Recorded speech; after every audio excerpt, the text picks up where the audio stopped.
Bom, então vamos lá. Essa semana nós estamos conversando sobre o famosíssimo Admirável Mundo Novo, do Aldous Huxley. Esse livro que é famosíssimo mesmo, ele sempre é mencionado como uma das principais distopias, principalmente junto de 1984. Sempre que os tempos ficam difíceis, ele volta para a lista dos mais vendidos. Mas assim como 1984, ele volta para a lista dos mais vendidos muito provavelmente pelos motivos errados, porque a maior parte das pessoas que lê esses dois livros não consegue, de fato, compreender do que os livros se tratam. A gente já conversou em outra oportunidade especificamente sobre o 1984 do George Orwell, e lá naquele vídeo eu deixei muito claro que a minha opinião, depois de ler o 1984, junto com toda a literatura soviética que eu estava acompanhando no período, principalmente Sussurros do Orlando Figes, O Arquipélago Gulag, do Alexander Solzhenitsyn, Os Contos de Kolyma, O Último Homem Soviético, da Svetlana, eu não sei pronunciar o nome dessa autora. À medida que eu lia conjuntamente esses dois livros, eu percebia que, na verdade, o que o George Orwell escreveu não foi uma distopia. Ele simplesmente exagerou alguns elementos do Estado soviético para escrever uma alegoria ou para fazer uma verdadeira paródia da URSS. Então, quando as pessoas dizem que o George Orwell é profético, de profético ele não tem nada. Ele só conseguiu, diferente da maior parte dos intelectuais que comprou a propaganda soviética, identificar do que aquele regime verdadeiramente era feito, enquanto aquele regime ainda vivia, ainda tinha grandes poderes e ainda tinha grande capacidade de moldar o pensamento intelectual da Europa. Então, dele é esse mérito, o mérito de conseguir, ainda que fosse contra a sua própria ideologia, lembrando sempre que o Orwell lutou junto com uma milícia trotskista na Guerra Civil Espanhola, então ele de fato era um cara de esquerda. Existem algumas cartas que ele trocou assim ao final da vida que deixam muito claro que ele nunca deixou de ser um marxista, certo?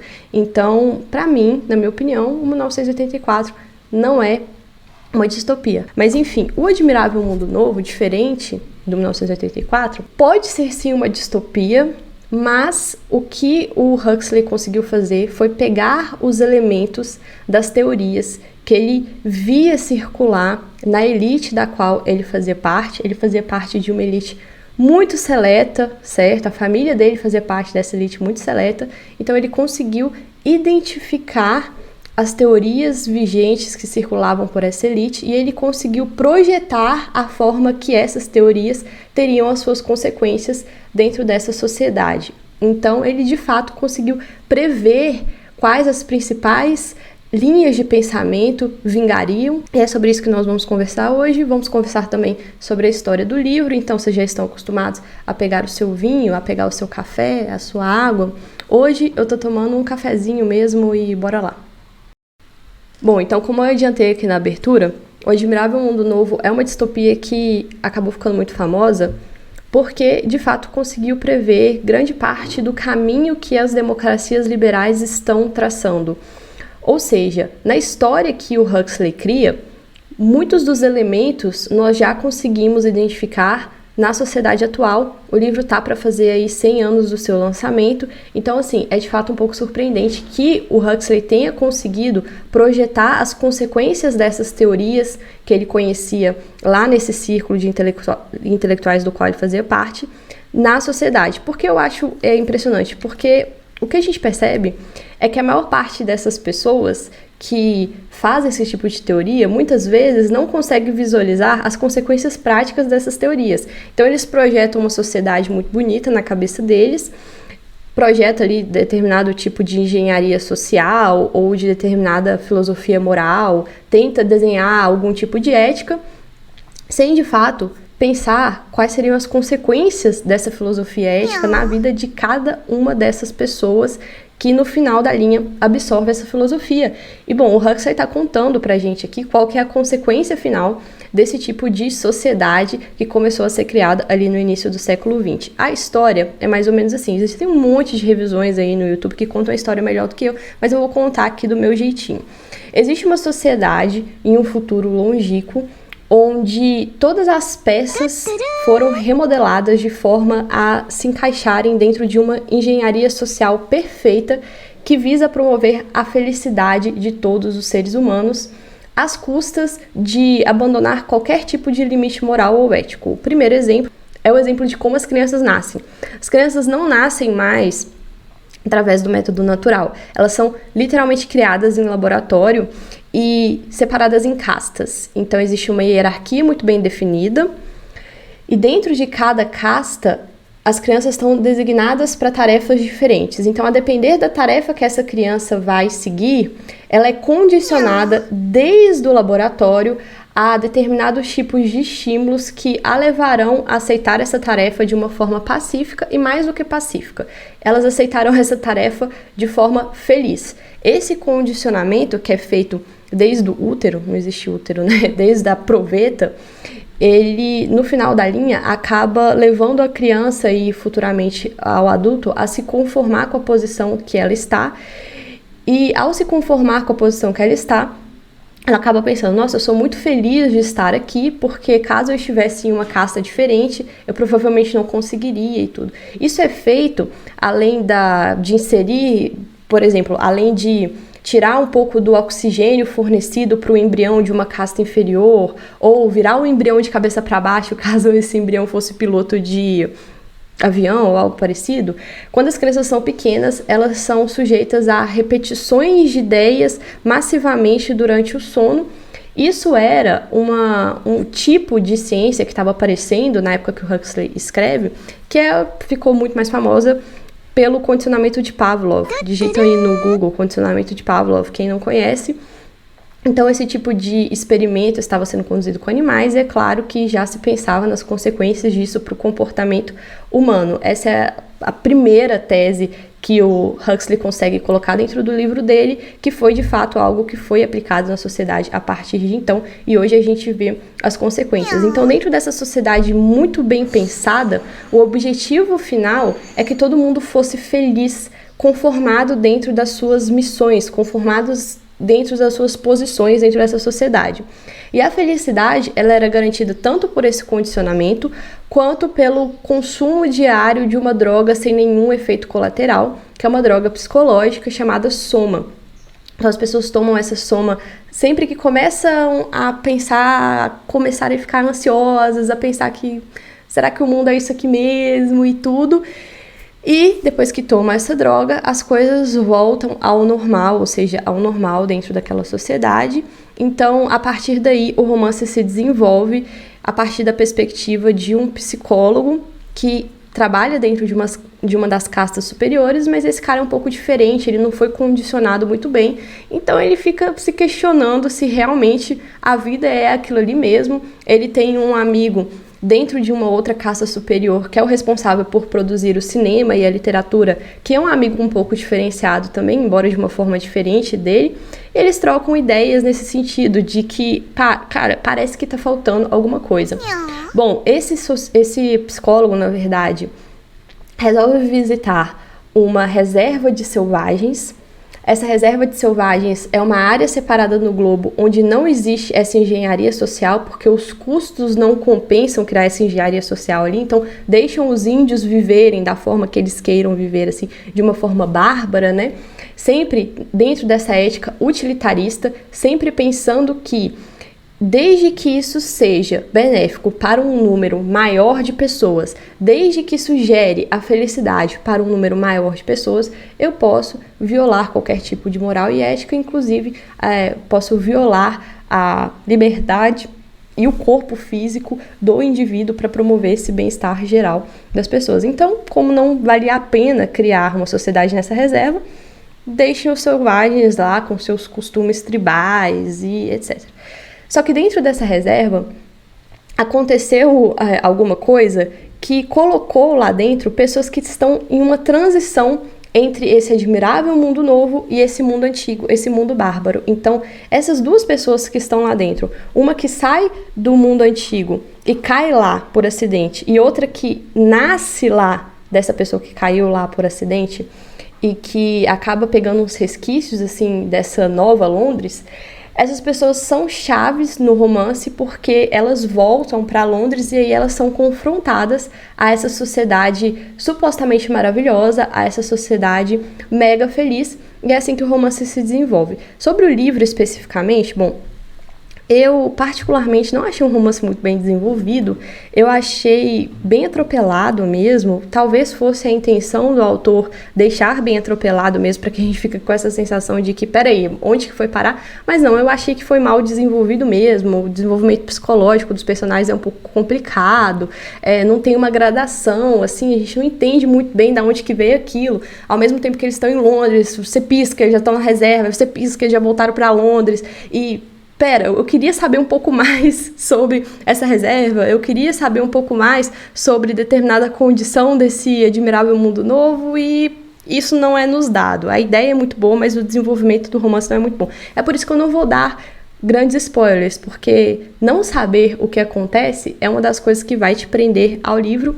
E é claro que sempre essas resenhas aqui partem do princípio que vocês lerão os livros em breve e não vão se restringir a essas resenhas, certo? Vou ler um trechinho aqui do livro que dá uma noção muito boa de como os princípios dessa sociedade se desenvolveram e como a gente acabou chegando no admirável mundo novo, onde ninguém tem personalidade, onde as pessoas são condicionadas e cuja felicidade depende de uma droga específica. Houve a Guerra dos 9 Anos e houve o grande colapso econômico. Era preciso escolher entre a administração mundial e a destruição, entre a estabilidade e 3 pontinhos. Voltando. O liberalismo, naturalmente, morreu de antraz, mas de qualquer forma, nada se podia realizar pela violência. Governar é deliberar e não atacar. Governa-se com o cérebro e com as nádegas, nunca com os punhos. Por exemplo, houve o regime do consumo obrigatório. Cada homem, cada mulher, cada criança tinha a obrigação de consumir tanto por ano em favor da indústria. O único resultado, 3 pontinhos. A objeção de consciência em enorme escala, tudo para não consumir. A volta à natureza, a volta à cultura, isso mesmo, a cultura. Não se pode consumir muita coisa se se fica sentado lendo livros. 800 adeptos da vida simples foram ceifados pelas metralhadoras de Golders Green. Depois, houve o célebre massacre do Museu Britânico. 2.000 entusiastas da cultura envenenados com sulfeto de dicloretila. No fim, os administradores compreenderam a ineficácia da violência. Os métodos mais lentos, porém infinitamente mais seguros, da ectogênese, do condicionamento neopavloviano e da hipnopédia, finalmente foram utilizadas as descobertas de Pfitzner e Galwashi, sei lá pronunciar o nome desses caras, uma propaganda intensiva contra a reprodução vivípara. Reprodução vivípara é a nossa reprodução atual, acompanhada de uma campanha contra o passado, do fechamento de museus, da destruição dos monumentos históricos que foram arrasados. Felizmente, a maioria já havia sido destruída durante a Guerra dos 9 Anos. Da supressão dos livros publicados antes do ano de 150 depois de Ford. Havia, por exemplo, umas coisas chamadas pirâmides e um homem chamado Shakespeare. Naturalmente, nunca ouviram falar nele. Ele está falando com pessoas que moram nessa sociedade. Tais são as vantagens de uma educação verdadeiramente científica. Acho que deu para entender, né? A forma com que esse novo mundo se desenvolveu. Então, houve uma grande guerra, houve um grande rompimento, um grande colapso econômico, e aí tiveram que escolher entre a administração mundial e a destruição. Entre a estabilidade promovida pela essa administração mundial ou a liberdade. E o que perceberam? Tentaram controlar primeiro a população através da violência. Só que a população se rebelou quando a violência foi usada. Então houve aqui esses grandes massacres que ele descreve, houve problemas, as pessoas tiveram que ser contidas, muitas pessoas morreram. E ainda assim começaram a criar núcleos de resistência a favor da cultura, certo? Pessoas que não queriam ser submetidas à administração mundial. E o que a administração mundial percebeu? Percebeu que era muito melhor você controlar essas pessoas não pelo uso da força, mas pelo uso do psicológico, através desses condicionamentos aí que funcionam com animais e, por que não funcionariam com seres humanos. Era muito melhor governar com o cérebro e com as nádegas, ou seja, utilizando a libido, utilizando o sexo, ao invés de governar com os punhos. Então, essa objeção de consciência, essa resistência que foi criada nesse momento de transição para o admirável mundo novo, ela foi solapada através de um movimento muito lento, a conta-gotas e etc. E junto com esse movimento a conta-gotas, veio uma campanha contra tudo o que estava no passado, porque essas pessoas se lembram de como era a vida antes, é lógico que elas não se submeteriam a uma vida estéril como a que existe aqui no Admirável Mundo Novo. Então, foi necessário fazer essa campanha contra o passado, foi necessário fechar os museus, destruir monumentos históricos e tudo. E aí, depois de fazer isso, depois de apagar o passado, simplesmente ninguém mais se lembrava que já existiu o Egito Antigo, ninguém mais se lembrava que já existiu um homem chamado Shakespeare, a ponto de, depois de criada essa nova sociedade, onde as pessoas já foram condicionadas dessa forma, aí você não precisa mais proibir Shakespeare, você não precisa mais proibir o passado. Simplesmente, as pessoas param de se preocupar com a existência do passado ou com a existência de Shakespeare. Mais do que isso, as pessoas passam a não entender do que Shakespeare fala, porque você já conseguiu criar uma nova sociedade que tem um mundo, uma visão de mundo tão diferente que Shakespeare passa a ser ininteligível para essas pessoas, dentro daquele esquema que a gente já conversou aqui, de que realmente existem visões de mundo muito diferentes e que caso você esteja dentro de uma visão de mundo, você chega a não realmente entender o significado do que pessoas de outras visões de mundo compartilham.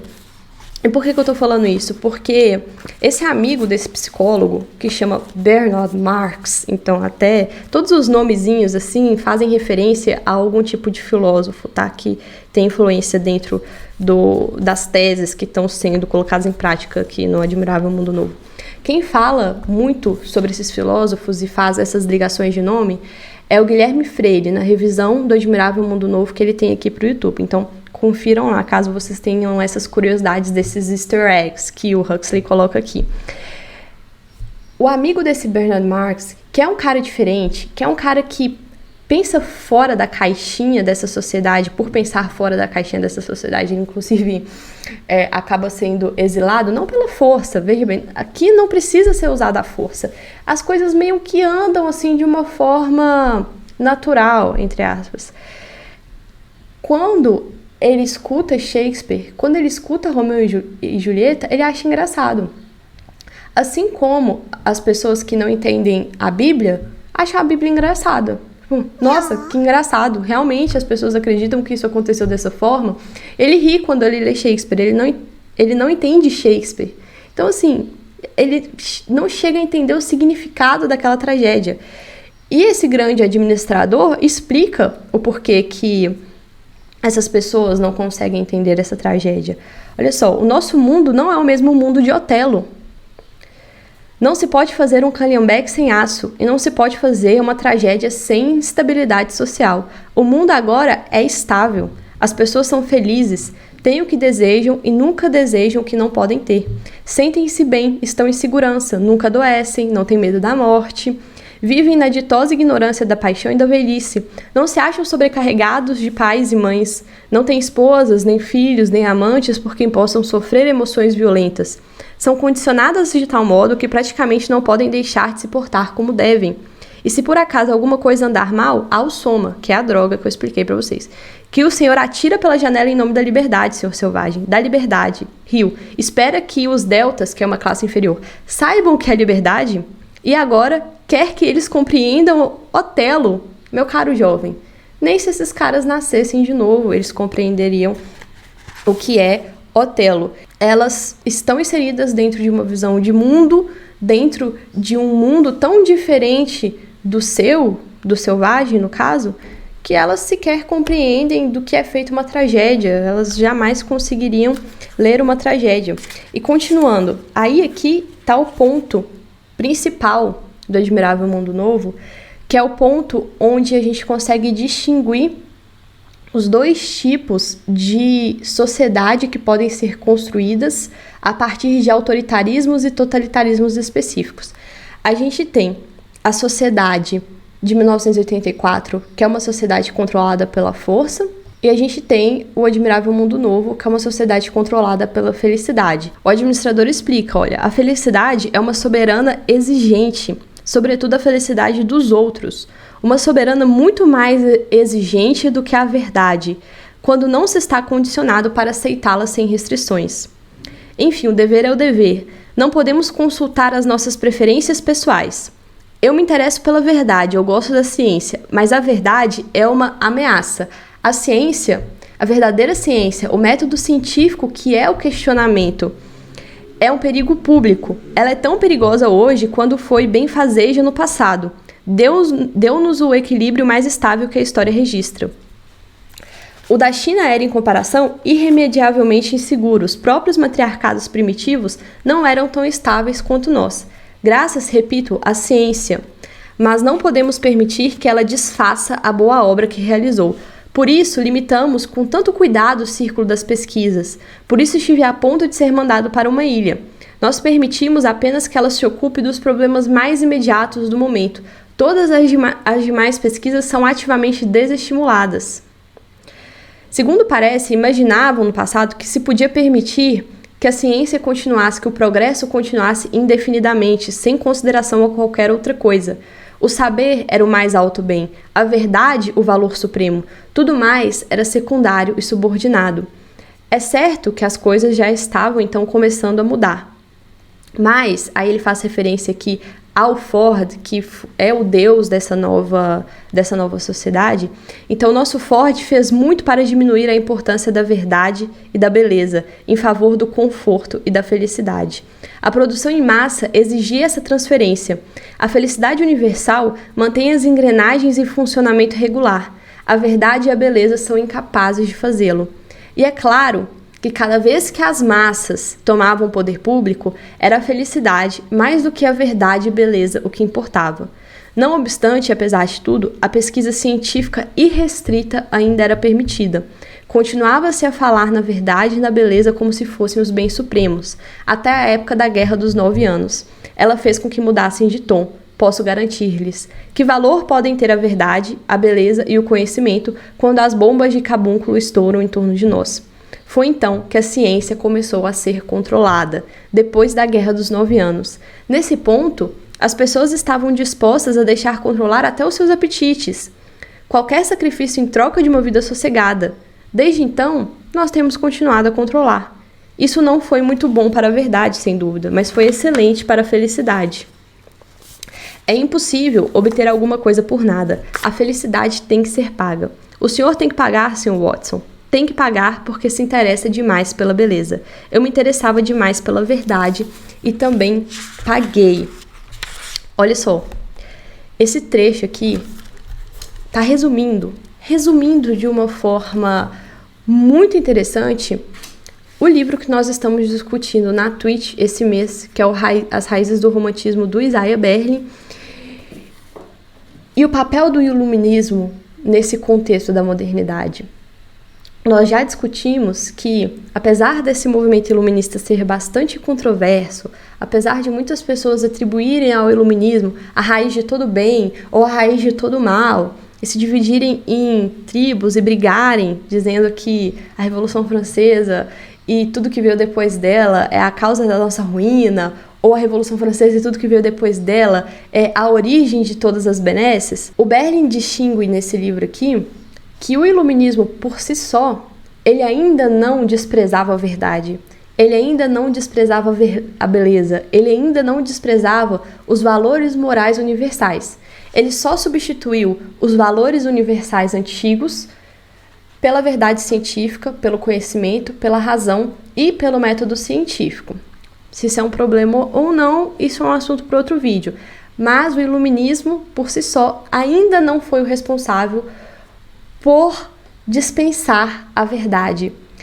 E o que o administrador mundial está contando aqui é que se fosse dado às pessoas o direito de questionar, que o método científico é, em sua essência, isso, é questionamento, é a busca, é você colocar hipóteses discordantes em choque e avaliar no mundo das coisas, no mundo material, o que de fato faz sentido, qual hipótese corresponde melhor aos fatos, tudo.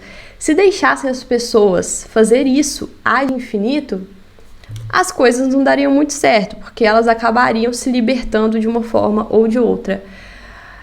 É necessário controlar esse método, é necessário controlar a ciência, entre aspas, e limitá-la para a promoção da liberdade, porque só assim você consegue chegar ao admirável mundo novo. E aqui eu quero inserir uma discussão com vocês, que é uma discussão que, na minha opinião, define toda a nossa realidade atual. E define essas picuinhas políticas menores e não filosóficas que acabam desaguando nas nossas discussões do dia a dia, feliz ou infelizmente, certo?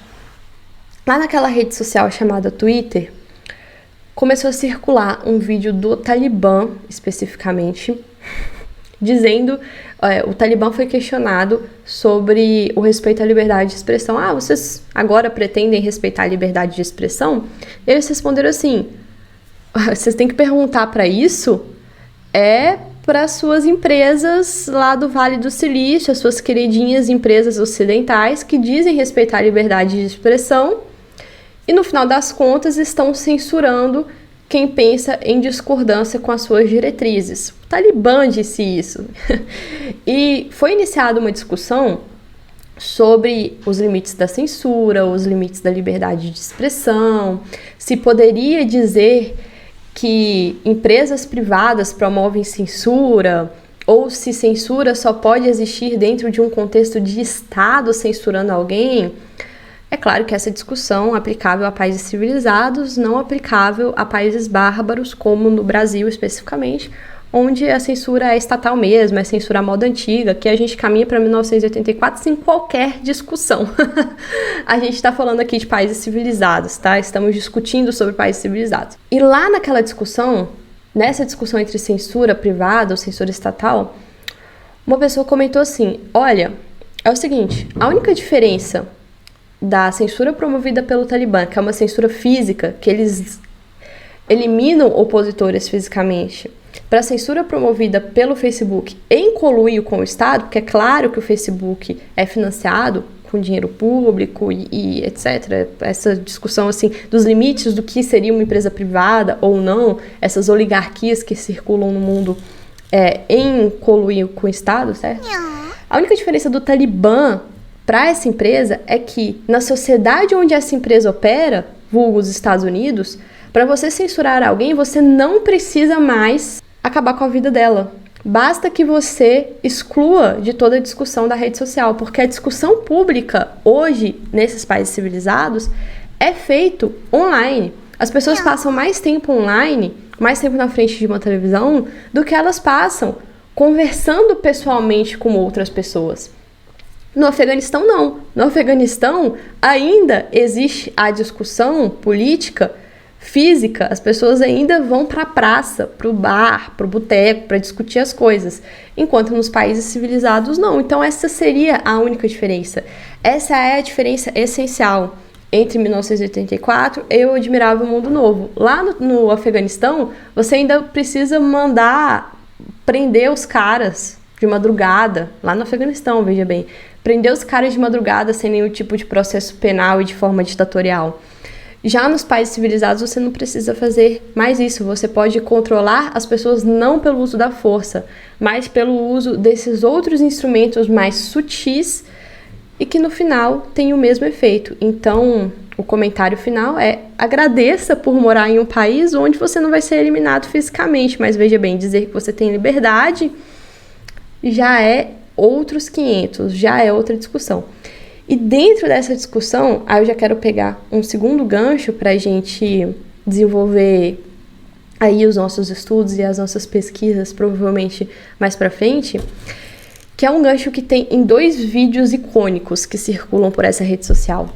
O primeiro vídeo do Platinho, onde ele discute o Leviatã liberal disfarçado de doutrinação marxista. Vou colocar o link aqui para vocês assistirem. Provavelmente vocês não vão entender numa primeira assistida, assim como eu não entendi. é um trabalho para a vida. E um vídeo do Paulo Cogos, sim, um vídeo do Paulo Cogos, onde ele fala deturparam Marx. E esses dois vídeos estão querendo nos contar exatamente isso. Vocês estão muito preocupados com uma ditadura aos moldes autoritários soviéticos, certo? E caso você more em um país subdesenvolvido, você tem que estar preocupado mesmo com essa ditadura aos moldes militares soviéticos. Inclusive, os instrumentos são os mesmos, correto? Mas, se você está falando de países civilizados, você não tem mais que estar preocupado com essa dominação militar imediata, com tanque na rua, com armas apontadas para sua cabeça. Você tem que estar preocupado com outro tipo de totalitarismo que é, de certa forma, inédito e que tem poder de moldar tudo que você acredita, tudo que você ama e tudo que você defende de uma forma até mesmo muito mais profunda, certo? O vídeo do Paulo Cogos, meu Deus, é muito bom, muito bom. Falem o que quiser do Paulo Cogos, mas vocês não podem chamá-lo de burro. Aquele cara tem muito conhecimento sobre muitos assuntos. É essa a nossa discussão da semana. Essa é a nossa grandíssima discussão sobre Admirável Mundo Novo. E é lógico que tem muita coisa para ser tirada a partir daqui. E tem muitos caminhos que nós precisaremos seguir a partir daqui para conseguir compreender a realidade que nós estamos vivendo hoje, principalmente quando a gente está falando de um Brasil que é tão desigual que talvez nós teremos que juntar esses dois tipos de distopia, sempre distopia entre aspas, para tentar compreender a nossa realidade. E qual que é o objetivo final que nós estamos fazendo aqui? Por que tentar compreender a realidade? Bom, o primeiro objetivo é para não ser manipulado politicamente por interesses que estão além do nosso alcance. Claro que no final das contas acabamos sendo manipulados de toda forma, mas assim, limitar aquelas manipulações mais escrachadas, certo? E o segundo objetivo é atingir determinado tipo de perspicácia a ponto de conseguir identificar quando a vaca vai para o brejo e conseguir proteger a sua família antes da vaca efetivamente ir para o brejo. Ou então, se você não tem família, você conseguir amarrar a fitinha aqui do Rambo ir lá, avarrá-la e tal, e não ser pego de surpresa. Ou seja, se você queria sair de Cabul antes do Afeganistão cair na mão do Talibã, você conseguir identificar o momento que você vai conseguir sair de Cabul antes do aeroporto ser fechado. Ou então o momento que você vai amarrar a fitinha ali do Rambo, vai botar os seus 2 pauzinhos na mão e vai ir atrás. Aí a depender do tipo de posicionamento pessoal que você vai tirar. Combinado? Então é essa a discussão da semana. Convido vocês, quem já não é inscrito, né, que ficou até o final, a se inscreverem no canal, considerarem se tornar membros aqui e ajudar a financiar o nosso legado Bocó. No Twitch, quem ainda não deu Prime, considerar dar um Prime, que o Prime tá super barato, o seu sub está super barato e tudo. E, de novo, financiar a nossa campanha A Presidência para 2022. E lembrando que semana que vem nós abrimos uma nova janela de discussão aqui no canal, que é a discussão sobre justiça. Começaremos com o livro ridículo do Michael Sandel, chamado Justiça, o que é fazer a coisa certa. Então, tem muita coisa boa para ver. É isso, eu espero que vocês tenham gostado e até o próximo vídeo.